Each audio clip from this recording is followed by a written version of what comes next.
All right, what is up, takers, and welcome back to Ty's Take Today Live. You guys know how we do this each and every Thursday and Sunday, 6 p.m. Eastern. And of course, starting us off tonight, I'm going to let you guys know where to follow us on social media. So if you haven't already, be sure to follow us on Facebook, facebook.com/at It's Ty's Take Today. Instagram as well. We try to keep it real simple for you guys at Ty's Take Today. And then, of course, be sure to follow us and subscribe to us on YouTube. Hit that bell for the notifications so you don't miss episodes. You can get caught up with previous interviews and content behind the scenes. And you also can take a look and see what we have coming up for later editions for the remainder of this month and into next month. Crazy that it's already about to be May. So that being said, as always, if you're watching on YouTube or Facebook Live, you guys can share your thoughts, share your take and perspective in the comments. If you have any questions for our guests this evening or for myself, or if you just want to check in, let us know where you're watching and where you're supporting. You guys can do that in the comments, and then we will be sharing your thoughts later on in the show. Coming up tonight, we are talking to Emmy Award-winning journalist, executive director of Outlier Media, and one of the hosts of Authentically Detroit, the podcast. We are going to be talking to Orlando Bailey about his journey, and we're going to dive into just a little bit of his story this evening. And then we're also going to be talking to R&B artist from Flint, Michigan, goes by the name of Shamar Brown, and we're going to be talking about his journey as an independent music artist. And we're actually going to even share his latest single, which is called Never Been, featuring Martin Neese, who we had the pleasure of interviewing on one of our past episodes of Ty's Take Today Live. All right, so without further ado, I am going to go ahead and add our first guest to the virtual platform. Make some noise. It's almost the weekend. How's it going, Orlando? It goes. How is it going with you, Ty? It is going, staying busy, as I told you before. I'm actually en route. I'm in Ohio right now, but I'm en route back to the city this weekend. So just It's a staying. good day today. It's an 80-degree day. Look, the AC is on because it is hot. Like once we get past 75, the air is on for sure. But I just want to introduce you to our audience and just share a little bit about your story and who you are. I know you have your hands involved in so many different projects in the city of Detroit. But I really want to take it back and can you share with our audience how your upbringing on Detroit's East Side influenced your path into journalism and community development? Oh man, my upbringing was steeped not only in family but community as extended family. So coming up on the east side of Detroit, the feel on the east side is a very familial one, right? And I grew up going to my grandmother's house almost every day because that's what it was. We at grandma's house, right? Grandma is a part of the village that raised us. My parents actually met because they were living with their parents on the same block. So all of my grandparents were on the same block. Can you imagine that? Steeped in community, but also steeped in storytelling. So whenever my family would get together, whenever Black folk get together, it's for a good time, right? Music creates the mood and soundtrack, but story is what carries the gathering, right? Some amazing, hilarious griots in my family, and they didn't even know that they were influencing me in that way. I always say I'm a product of my grandmother allowing me to stay in grown folks' business a little bit longer than the other young children. But what was also always around were books, magazines, and newspapers. And so I developed a relationship and affinity with the newspaper at a very young age. I had my first subscription to the Detroit Free Press in the 6th grade that I paid for. And so I would get the paper and get on the cheese bus to go to school. And while other kids were playing Game Boy or being rambunctious, doing whatever, I was sitting on the bus on the way to school, on the way to 6th grade. How old are you in the 6th grade? Like 11? I think so, yeah. Reading the Detroit Free Press. Okay?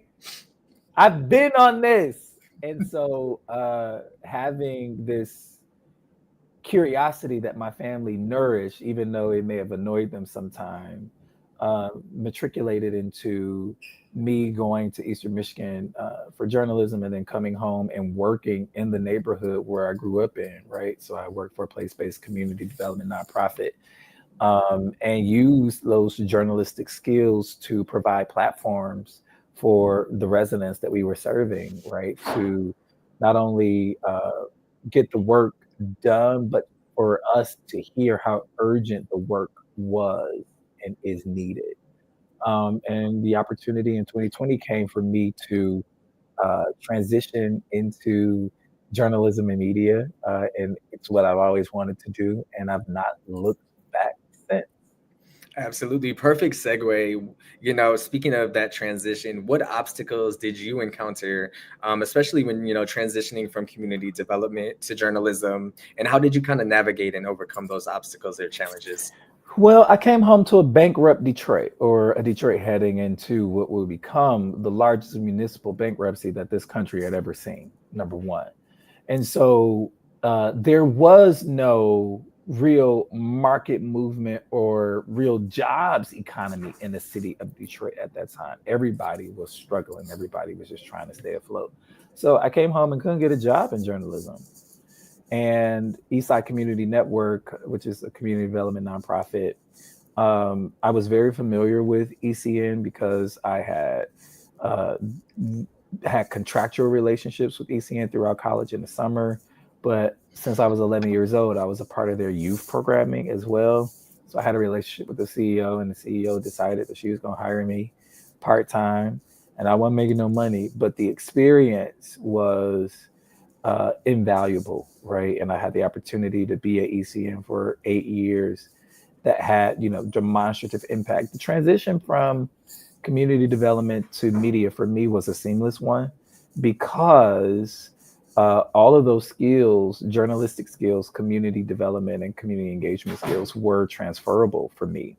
And I had a really solid introduction in the field that further legitimized me by a Pulitzer Prize winning journalist in the person of Stephen Henderson, but also a really well respected journalist and publisher in the person of Catherine Kelly. And so uh, they gave me my stripes. I still earned it, but I know I didn't have as tough of a time as many others would probably attest to. Absolutely. And then you previously also were with Bridge Detroit for quite some time, and that was kind of around during the pandemic, right? Yeah, so I was the first staffer at Bridge Detroit. I was hired in February, um, and started in March. The end of my first week, Governor Whitman shut the state down. So it was really, really interesting to figure out how to erect this startup and add meat to it. A startup that was supposed to be steeped in community, where community were influencing priorities, as we call them, community priorities toward that would tailor the editorial output at the time. And my bread and butter was being a facilitator. My bread and butter was being a convener, and I couldn't do either. So I had to completely rethink how to do my job at Bridge Detroit and how to do it well in that first year. Absolutely. And then I think it's so important. We talk a lot about, paying attention and giving platforms and outlets for those underserved communities, especially. We talk about it a lot on the show here as well. What does that look like directly pertaining to your work and making sure that those marginalized, especially marginalized Black communities, have a platform? We are building a relationship and connection with others. I appreciate that question, and I'll answer it like this: that I have a personal mission statement, um, and that mission statement transcends into what my professional output is. And my mission statement is that I provide platforms for Black people to express their power and expertise. The language around platforms was gifted to me by world-renowned artist Theaster Gates. I was a part of his ethical redevelopment salons in Chicago in 2016 or 2017, I can't remember. And when he talked about platforms, it resonated with me because that's exactly what I was doing, even in community development, right? Building a platform and understanding that the platform that I've been able to build for myself is for me to give it away. And inherent in that mission is a recognition and an honoring of the fact that Black folks are already powerful. I'm not empowering anybody. Black folks are already powerful. We survived the Middle Passage. We powerful. Okay. And also inherent in that is that Black folks are experts in their own experience, and we are submitting to that leadership. So every single professional endeavor, you mentioned Authentically Detroit, you mentioned Outlier Media, you mentioned, I don't know if you mentioned the Urban Consulate, but Bridge Detroit as well. All of these are platforms where I've been able to amass a repository of content that demonstrates my ability and my commitment to giving those platforms away. Absolutely. And I know you mentioned Authentically Detroit. So, can you tell our audience who may not be familiar a little bit about what type of conversations and what they can expect when they listen to you and Donna on Authentically Detroit? You can expect real. We are real and unedited. Authentically Detroit podcast is a labor of love. We started it in 2019. I can't believe we've been around for 6 years. And we have, I'm really proud of it. It really has been a platform that has provided so much value to the citizenry and even policymakers and philanthropic people in the city of Detroit. We get a lot of feedback all the time, and it has been continued to be supported, right? And so if you listen to Authentically Detroit, you will hear Donna and I having very honest, open dialogue about the current happenings in and around the city of Detroit, centered in community experience, right? Donna speaks as a community development practitioner. I speak and have rigorous conversation and questions as, you know, a journalist and storyteller. And so we sort of balance each other out. Right now, we are in the process of our candidate series. You know, 2025 will be a consequential year for the city of Detroit. We're electing a mayor for the first time in 12 years. And so all of the candidates are coming on. And it's not no walk in the park interview for these candidates. I mean, uh, it is a rigorous conversation, it's a rigorous interview. And I am actually pleasantly surprised that folks are continue to say yes to us and want to engage with us, and I love that they do. We're not attacking anybody, but we know what our mission is. We're very clear on it, and we're very clear on who we're aiming to serve, and we channel those communities in our conversation, especially with policymakers and appointed officials. Right? There is a mandate that is in the city charter that, you know, city government takes care of its people, right? And we wholeheartedly believe that. And so there are gaps in that. We call them out. We ask, you know, questions that may not be popular or questions that these folks may not like, but we ask them and we engage in those conversations. And so it's always a space where radical candor is embraced. Candor is kindness in my world. For sure, definitely having those real, authentic conversations that. And it's unedited. We don't edit. And so what you see is what you get. That's where the authentically comes from. There's It's no no questions ahead of time.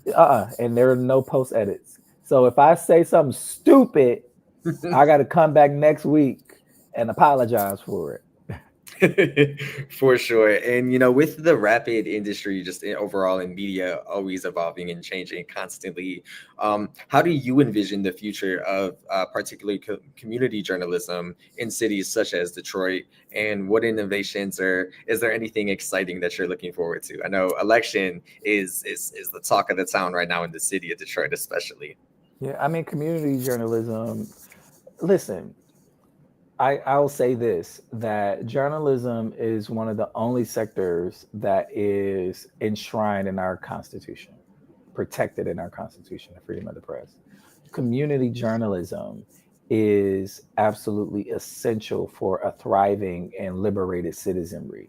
When people are armed with the information that they need to live and thrive, then you have a better city experience, you have a better informed citizenry, and you have a citizenry that is empowered to hold systems and structures accountable. Community journalism is absolutely positively necessary, but we also know that with the current administration that a lot of journalism organizations are under attack. I resent that. Freedom of the press is enshrined in the Constitution. I don't know if this president seems to have a healthy respect for the Constitution. But with that, I think with the advent of artificial intelligence and social media decentering news organizations and content creation and influencers, I think the journalist is going to have to be, excuse me, also the storyteller. And I do believe that the journalist and storyteller have a distinct difference and different function. As a journalist, I feel it my job to get people the information that they need. As a storyteller, I feel it my job to make people feel in a really transcendent way. And so we have to be nimble and we have to be amenable to this changing tide, this evolving tide, and sometimes go back to the basics. So print, right? If we're in a community, sometimes people need to pick up something. And so a lot of folks have moved away from that. Outliers looking at moving back to print, certain guides and partnerships, right? I understand more and more, although I've been pushing back on it, that I got to be the content creator and influencer as well and get the news out that way. People already call me an influencer, but I don't post nearly enough. I don't, and so we got to lean in and get uncomfortable, but remember what the mission is and what's at stake. Absolutely. And I know we have your website we're going to share on the screen, just some of the photos and opportunities you've had. I'm talking Oh God. Kamala Harris and Yeah. just if people aren't familiar with the work that you're doing and truly the impact, out here having these real conversations, meeting with people in the communities. I think that's so important, especially in your role, that you're out here meeting the community where the community is at. Yeah. So definitely, I want to know a little bit about like what type of advice would you give to aspiring journalists or storytellers out there that maybe just starting their journey in this work in this state of times. Oh yeah, my biggest piece of advice for journalists and storytellers is that in order to do your job well, in order for you to be good at your job, you have to have an insatiable curiosity about any and everything and everybody, right? There's nobody that I can't talk to, right? There's nobody that I can't spark up a conversation with. The second piece of advice is you got to do the work. And fall in love with the process. Do not become addicted to the highs because the highs only come ever so often. And when you're not on the high, if you're not in love with the process, when you're not on the high, you'll be depressed and itching for the next high. But when you fall in love with the process, because that is the thing that is constant, right? The highs aren't as constant, but the process is. I remember really quick to illustrate this point. I did a short film. I went to the Detroit School of Arts, and so I'm classically trained in the theater. So a couple of years ago, a friend of mine asked me to be in the short film. And what my day consisted of most of the day is waiting. My day was filled with waiting. And what I observed is that there was a meticulous process to set up the shot in my scene, to set my scene and to set up the shot, right? get the lighting right, get the camera angle right. All of that took a long time. It took hours. When it was finally done, and we shot the scene, we maybe did 3 or 4 takes. I was done in 30 minutes. So the my time to shine was only 30 minutes, right? Out of hours of waiting, right? But what I found fascinating, and this is what illustrated to me, but the process, I not only know how to shine, but because I paid attention to the meticulous process, I can do that as well. You got to be able to do both. You got to be able to stand on the platform, sure, have your name out there, have a platform. I'm blessed to have a really trusted platform and wide platform in the city of Detroit. But like, I'm at work till 9 o'clock in the process. I'm the first one at work some days in the process, and I'm okay. I'm okay with that. And so my piece of advice is the process is constant. Fall in love with it. Fall in love with. Don't cheat yourself. You cheat yourself when you don't. You cheat yourself in your experience when you don't. Don't circumvent it. Do that reporting. Don't just call people. Go meet up with people. Reporters. I'm talking to reporters now, journalists. Go knock on doors. Talk to people. Talk to them. Build relationship with people. Absolutely. And I just want to point out, I wish I could share it, but our next guest, Shamar, he shared it in the private chat, but he said, giving major gems. Oh, So wow. if anybody else wants to chime in with their thoughts, you guys can in the comments on YouTube and Facebook. All right, Orlando, before we get you out of here, I do have a quick game of rapid fire if you're All down to right, let's play. go. Let's go. And This will be fun. just like we said earlier on Authentically Detroit, these questions are rapid, random, and Orlando hasn't seen any of these questions beforehand, so Oh goodness, I'm it should be a afraid. good time. And I'm, Let's I'm sitting go. here trying to watch. Like I was like, my outfit choice probably wasn't the best for this. I'm trying to like make sure I'm in view. But first up, Detroit style pizza or Coney dog? Detroit style pizza. I don't do Coney Island, Hands down, and because I don't like hot dogs. No. me either. Want to be vegan right here, and I'm staying away from the Coney Islands. Favorite Motown artist to play on repeat? Ooh, this is a good one. Favorite Motown artist to play on repeat? David Ruffin. Okay, favorite Detroit rapper on Oh my repeat? God. I grew up. Uh, I grew up with Tone. Tone. He was on our block all the time. We grew up in the same neighborhood, so I got an affinity for Tone and Blade. Blade also was on our block all the time. Blade Icewood. For sure.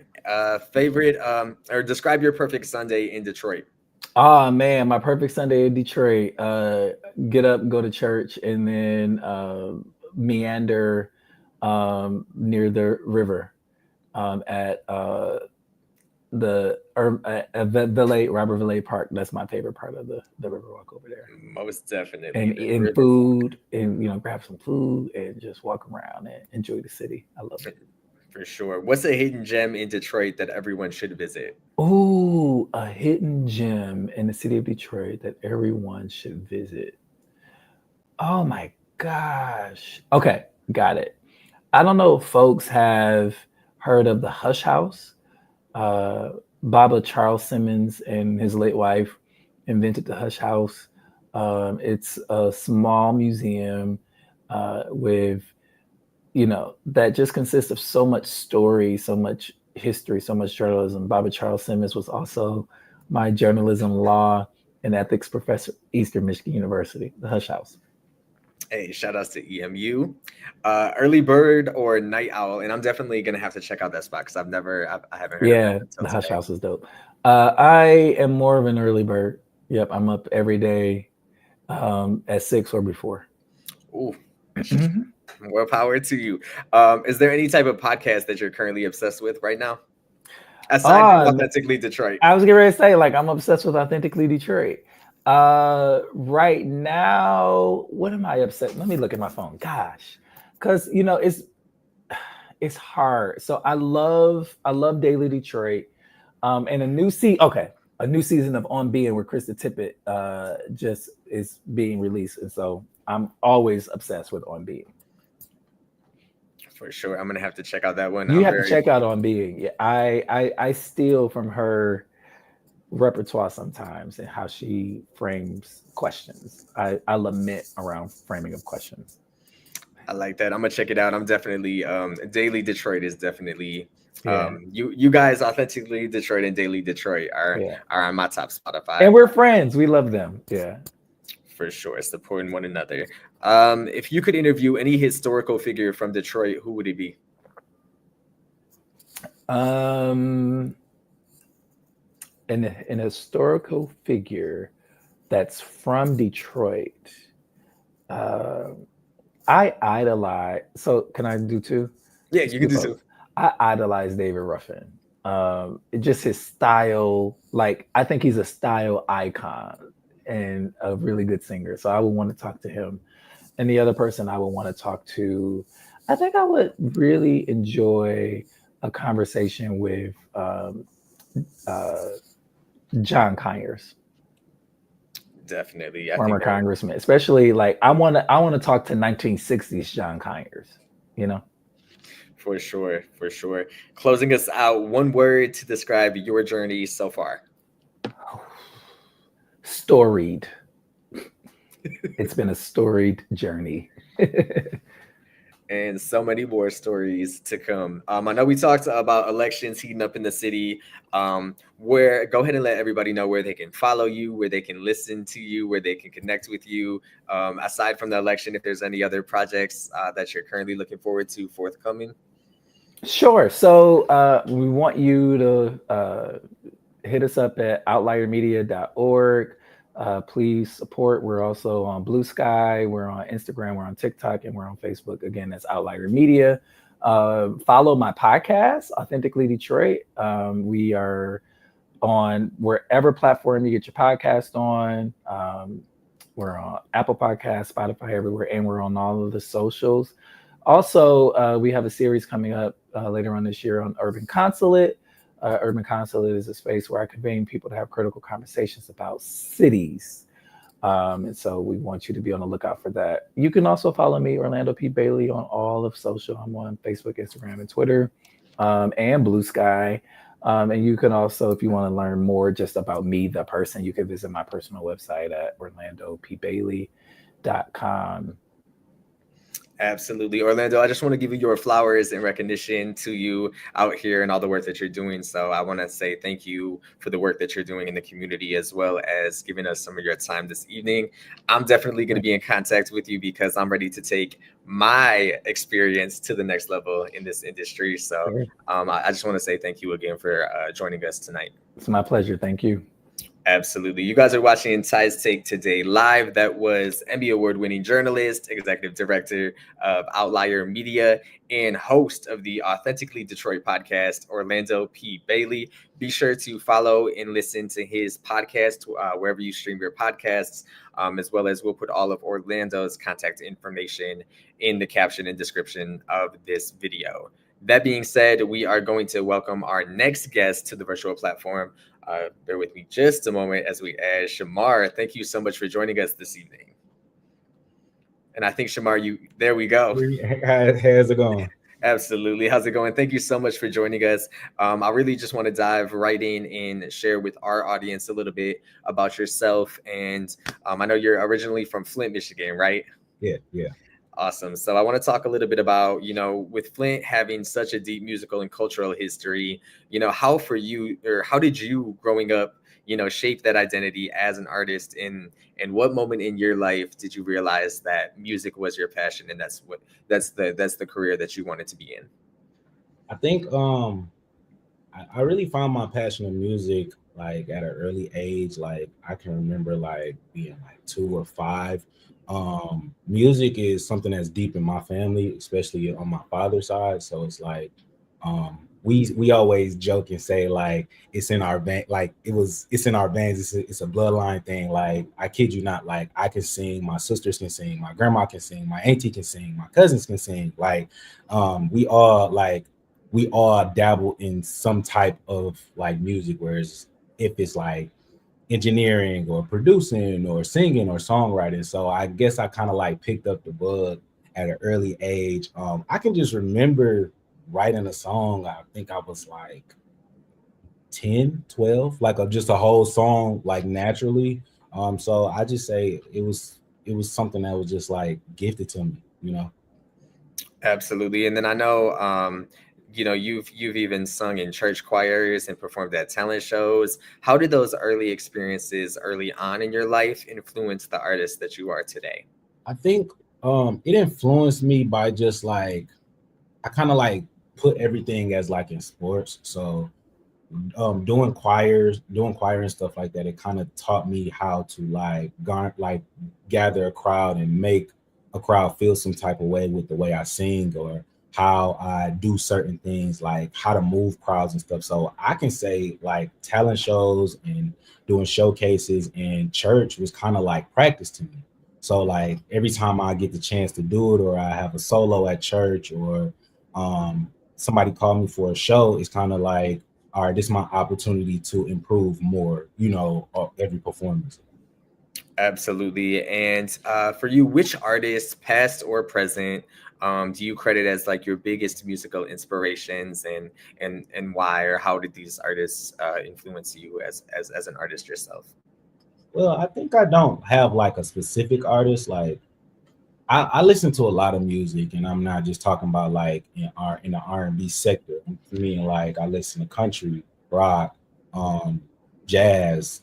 Sometimes I listen to like house music. I'm diving into EDM right now to just like pick and choose. It's kind of like every time I like create something, it's like coming from different aspects of my life or what I heard or something. So I mean, but if I had to pick one person, I think the most influential person was Michael Jackson. The reason why everybody kind of like said, but like the Thriller album, but um I knew he was like very influential to me because listening to the Thriller album over and over, to where like you even get to like seeing who did this or who did that, or how did they arrange this, or what background, like what harmonies is like coming out, like I'm always finding something new when I'm listening to Thriller. So I say Michael Jackson. Michael Jackson for sure. So I want to talk a little bit more about the challenges and just the realities of being an independent artist. Mhm. What have been some of those biggest challenges? Breaking into the R&B scene, or growing and increasing your fan base or listeners. Have there been any like obstacles or challenges, especially like early on, that you've had to overcome or face? I think obstacles that that I had, like, is comparison. Um, Comparing myself to, let's say, a different genre. Like, I'm an R&B artist, but I compare myself to rappers, and rappers move rapidly more faster than R&B. But it's like a pro and a con to everything. So I guess like comparison and like really trying to really like doubt myself in early stages. Like, is this good enough, or do I need to add this, or do I need to add that? And it's so funny because I just sat down with my wife and we talked about a lot. We talk about music a lot, and she's just like, I like when it's authentically from you and you're not overthinking the process and stuff like that. And that's where like people feel it, because like for some reason it's more genuine than trying to like, oh, I made this song to place on radio, or I made this song to place on playlists and stuff like that. So I just got back into that mode of just like making stuff because I like it. And then whatever else happens is just icing on the cake. Absolutely. And I think you're dropping gems here as well during this conversation. Manetta is in the chat. She was agreeing with you when you were talking about Michael Jackson. She said, he's an icon. So hands down, Yeah, most Michael definitely. Jackson for sure. What do you think some of the biggest misconceptions about being an independent artist are? If there is any. I would say money. Everybody to say like, I can't do this because of money, or I can't do this because I don't have the funds, or I don't have the budget. um a budget don't have like a amount. It's your budget really depends on the goals that you set for yourself for either your record or your EP or whatever you're trying to go. And most of all, I think people do stuff because they see it's trending, but at the end of the day, it's more about the creativity that comes from you to portray the music. Like I didn't see situations where like people spend a lot of money on things hoping that it's gonna blow, but I also seen the other side where like people was creative and their team got creative with what they're trying to do, and with a small budget, it made it bigger. Um, it's and another thing, it's not about like the glitz and glamour. Most of the time, people just want to see you be your authentic self. So as long as you yourself and you being yourself, then everything else is gonna work. Absolutely. And then, for you at any point in your journey, did you ever have like second guesses about maybe this is, not the career for me or the direction, or have you ever faced any like pressure to fit into like a particular mold? Or have you always been, the type of artist just to be genuinely and authentically yourself?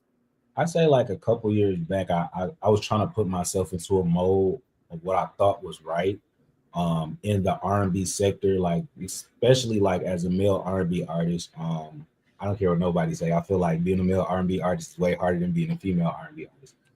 But at the same time, it's like you gotta dress this way, you gotta appeal this way. Like I felt like I don't know if I could do that just because again I didn't have I like the budgets and the creativity of everything, and I'm just like, you know what? It's like I kind of seen like going directional from somebody else was like, hey, do it like this, and maybe we can grab some traction, and it didn't work. So I was just like, you know what? Let me go back to doing what I was doing and let's see if that worked. And I did. I was myself. I was being myself, like as a person, but also as an artist, and people seem to like that more. So like, why fix something that's not broken? Absolutely. I think that's super important. I think sometimes we just get into our heads as creatives and tend to overthink a lot of things. Yeah. Um, so Shamar, before we continue, I do want to talk a little bit about, your creative process, some current projects, and, what your dreams and what's next for you as an artist. But before we continue this conversation, if it's cool with you, I do want to actually stream your latest single, which is called Never Been with Martin Nice. Okay. We had the opportunity to have Martin Nice on our show previously. So it was pretty dope too. When I listened to the track today and I was like, I'm familiar with who this is featured with, I was like, we definitely are going to play this on tonight's show. So we're going to go ahead and share that, and then we'll come back and chop it up and then talk a little bit more. And then from there, we'll do a quick game of rapid fire. All right. All right, let's go. I'm going to go ahead and share that with you guys now, and then we'll be back to chop it up.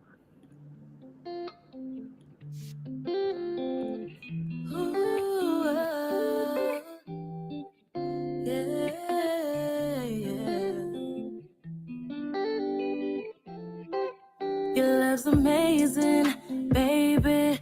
Much more than just physical. Catch me at home patiently, waiting for you to walk through the door. When your life's a wreck, baby, won't you relax? Let me relieve your stress. Love you at your worst and when you're at your best. Expect nothing less, you won't regret. I ain't never been in love like this before. In love like this before. I ain't never been in love like this before.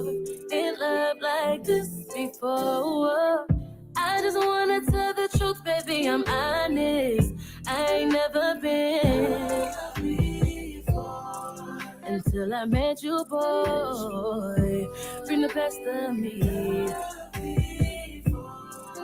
Just like magic, all these feelings inside you got me open. Just want you to know, want you to know. My mind is everywhere, don't know what's happening. It just don't seem right. So many times I tried and just gave up. Don't get my hopes up now. Where you been all my life? I wanna make this thing a long time. The way you touch me so gently, can't resist it. Got me open, so focused, yeah. I ain't never felt a love like this. This to your hair, biting on my lips. I ain't never felt this way before. Feel like an addict, girl, I want you more. I just wanna tell the truth, baby, I'm honest. I never been, yeah. Oh, baby. Until I met you, girl. Bring the best of me. Bring the best of me. It's just like magic. All these feelings inside, you got me open. I get you, Baby, I'm I just want you to know. Want you to know. Never met a love like this. been in love like this. Yeah, I ain't never know. Love before. Ooh, no, I ain't never just wanna let you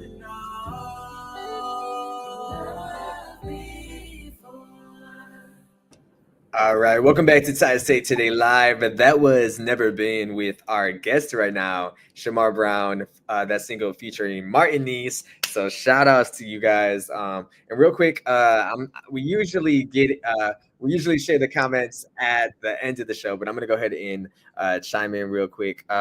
Savvy B checking in saying, "Love, stay true to yourself." Mad love in the chats. GA1 Ministries said, "Let's go, little bro." Savvy again. And then GA again as well, saying proud of you. So just to let you know, the fans are watching. They are tuned in. So shout outs to you guys. If you guys are watching this on Facebook and YouTube, be sure to hit us up in the comments in the chat. We'll share some of your live comments during tonight's episode.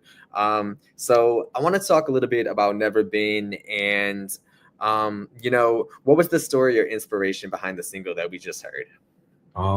That the story behind the song was basically like I felt like I fell out of love, like if you don't know, I am married, so it's kind of like we was going through a rough patch with like a lot of stuff, and I felt like I was falling out of love with the person that I've met. So with me sitting down, I'm at work and I'm just like, mind you, I started getting a lot of songs when I'm at work. I don't know why. It's just like, let's write. So I came up with the melody with the chorus and stuff, and I was just like, hey, I never been in love before. After I kept saying it like all day that day. So I'm just like, I feel like this is something that I need to write on. So when I got home, I actually produced the song, and I was just like, okay, how am I gonna go about with this song? Because I needed to make sense, and I needed to you funny. But like back to what I was saying, I'm sorry. How I came up with the song, like after I produced the song, I'm like, I feel like I need someone to like correlate with me, like as in a love ballad. I know a lot of people don't do love ballads no more. So I was like, who do I know that can like really like cover it to make you feel as if you're coming back being in love again? So it was a no-brainer. I called Martiniece, and at the time, Martiniece was like, yeah, you dope. Like, listen to my songs and stuff like that. I'm like, all right, we need to work on something. This, that. And I sent her the beat, and she was like, ooh, who made this? I'm like, I made it. So I after sending her the beat and stuff, I already kind of like started recording. So I sent her the recording too. She was like, oh, I like the concept.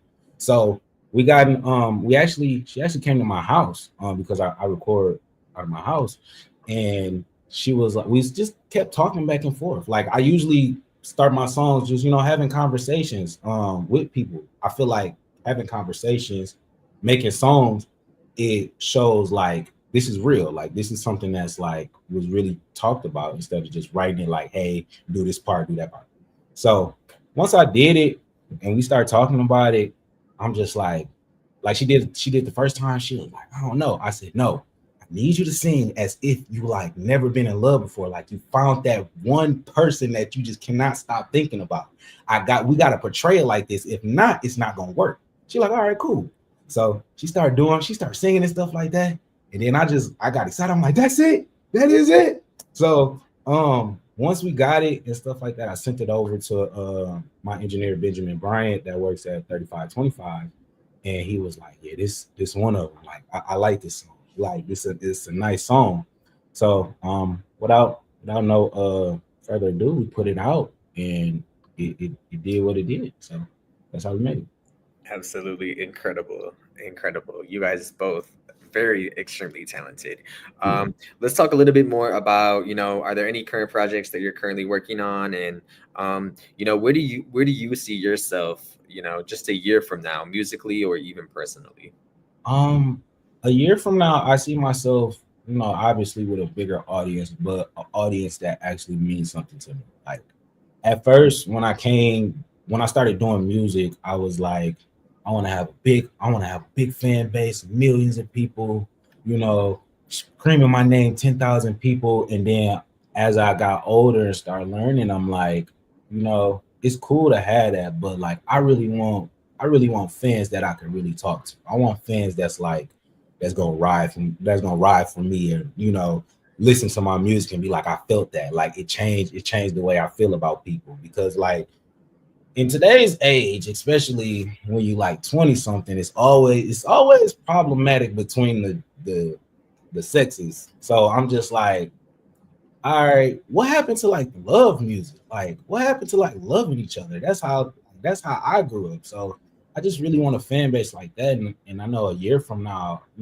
it's just growing and growing. And it don't matter if it's one person or 50,000 people that listen to my music. Like I'm just glad that I can touch the masses with a gift that God has given me. Absolutely. And we talk a lot about, with almost all of our guests on each episode, we talk about mental health, and I think it's something that I'm extremely passionate about. Yeah. Do you as an artist feel that the industry does enough to support the emotional and mental well-being of emerging artists, or do you think collectively we all could probably be there for each other more, especially when it comes to like breaking the stigma and like the stigma that's associated sometimes with mental health? I feel like no, really, because I feel like it's not supported really, especially like mental health, because like in the music industry, it's like work, like with no breaks or nothing like that. Not knowing that people get tired, not knowing that people have personal lives other than just the music. I feel like that needs to be like, it needs to be supported a little bit more, just because it's like, again, at the end of the day, we are all human. Like we're not machines. Like I know we got gifts that we have that we do on a excellent level, but at the same time, it's like, again, we're still human. We need to chill out sometimes. We need to go outside. We need to go touch some grass if you need to, but we need to like really like acknowledge that more, that like, people go through things, especially harsh stuff. Life be lifing. I'll be telling my friends that all the time, like life be life. They like, yeah, I know. For real.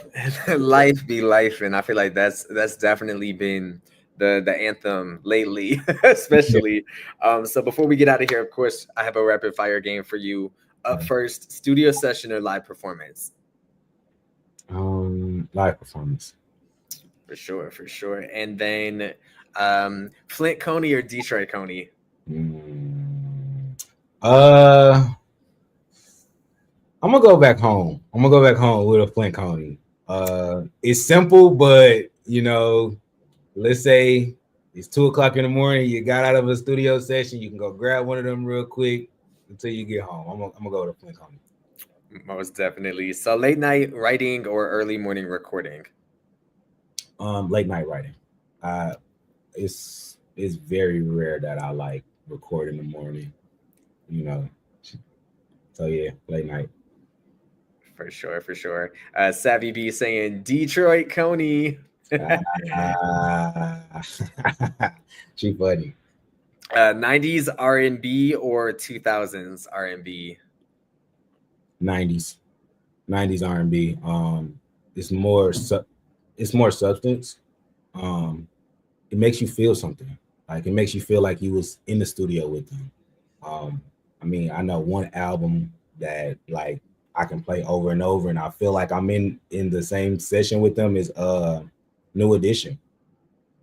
Yeah, the New Edition. I think it was Heartbreak, Any Heartbreak, with Can You Stand the Rain and all of those on there. I feel like I'm in that session with them.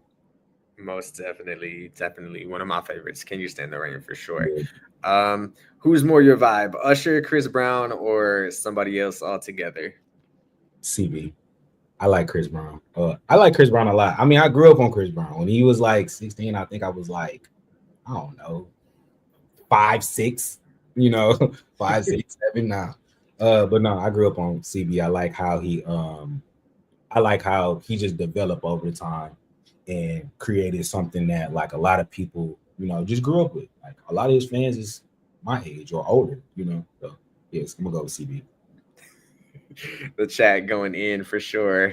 I'm trying to get to all of them, but yeah, definitely Chris Brown. Yeah. Apple Music or Spotify? I'm an Apple Music guy. Okay. Yeah, I'm an Apple Music guy. My wife loves Spotify. I'll be like, come to the dark side with me real quick. She's like, no, I'm not going. But no, I'm an Apple Music guy.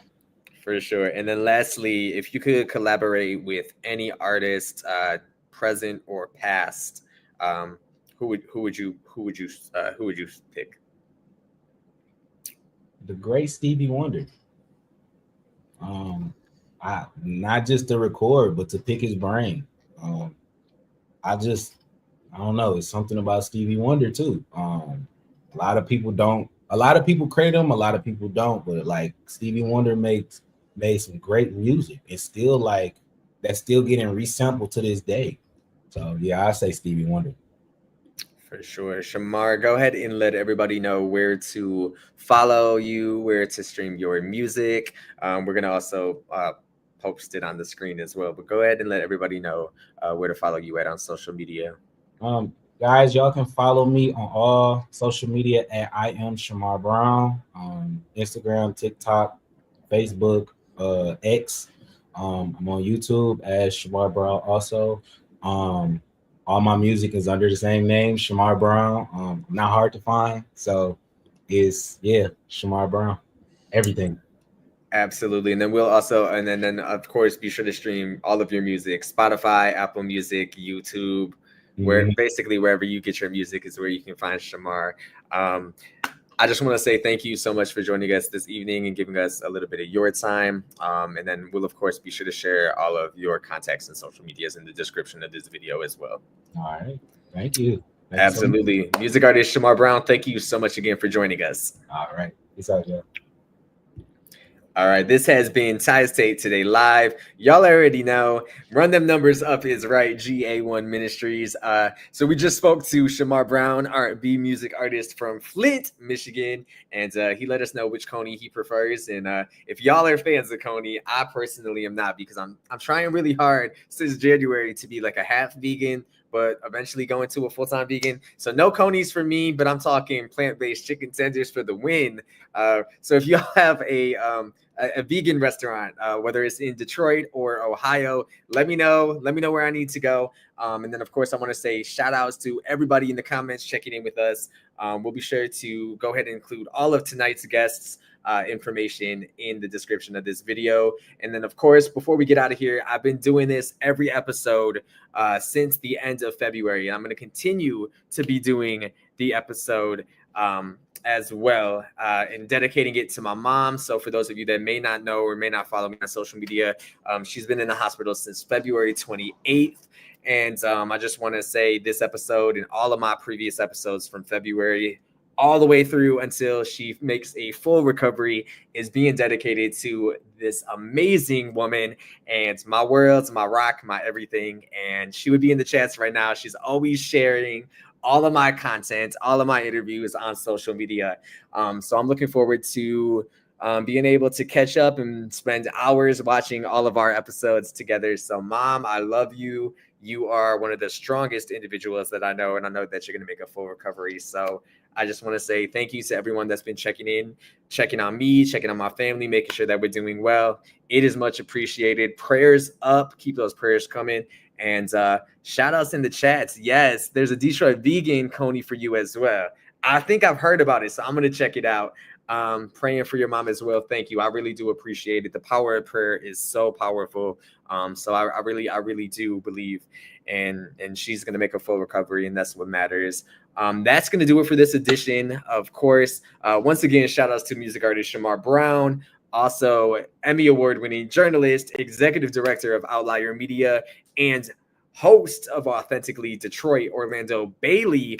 That is who we spoke to earlier today. So I just want to say I am so grateful for you guys and so grateful for this platform. Y'all already know how we end each and every episode. It's the same way how we start the episodes. If you haven't already, be sure to check us out, TiesTakeToday.com, for all the latest. And then also be sure to subscribe to us on YouTube, youtube.com/@It'sTiesTakeToday. It's right there. And I just want to tell you guys that we are continuing to grow and build our audience. If you're a creative, if you have an inspiring story, or if you're an independent local small business, if you have a story that you want to tell, or if you're interested in sponsoring or collaborating with us, be sure to connect with us. And you guys can send us an email, send us a DM. If you have a story idea, you can see it on the bottom of the ticker below. And then, of course, there's the YouTube and Facebook.com and Instagram. I think I covered all of the information. Oh, speaking of, coming up next on Sunday's episode, if you're looking forward to Sunday already, we are going to be talking to music artist Savion Payton, who is currently in the running for the Amplify and Hitsville's Next music competition. So that is a competition in Detroit. The winner is going to be announced soon. And Hitsville Next is a creative and educational hub at Motown Museum in Detroit. They offer programs and events for aspiring entrepreneurs and artists. We're going to be talking to one of the contestants that are in the running for their latest competition. We're going to talk about his music journey. And then we're also going to be talking to award-winning filmmaker, The Ring Review co-host, and Family Faction Wrestling podcast, which he does with his son, Mizion Smith. We're also going to close out the month of April talking a little bit about World Autism Awareness Month with Mizion, and how he and his family has been impacted by autism. So be sure to join us for that conversation as well. That's going to do it for tonight's episode of Ties Take Today Live. Thank you so much for watching, and we'll be back right here Sunday, 6 p.m. Eastern, Facebook and YouTube. Have a great weekend.